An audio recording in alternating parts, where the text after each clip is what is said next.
Umgqugquzeli weqembu i-ANC esifundeni saseHlanzeni eMpumalanga, uJackie Masi, uthi lesifunda kumele siphothule lengqungquthela sesikulungele ukubhekana nokhetho lohulumeni basekhaya oluzoba ngonyaka ozayo.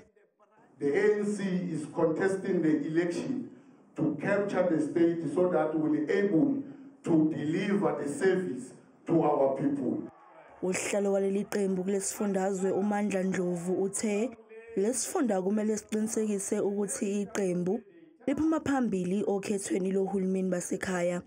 uNdlovu uphinde wagxeka uhulumeni wobambiswano.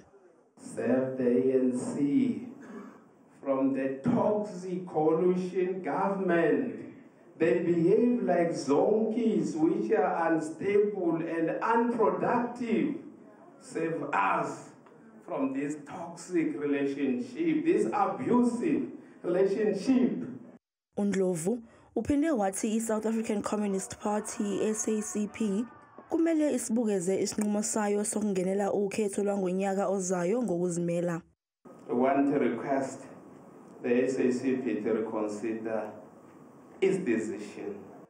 Le ngqungquthela ye-ANC eHlanzeni izophothulwa kusasa.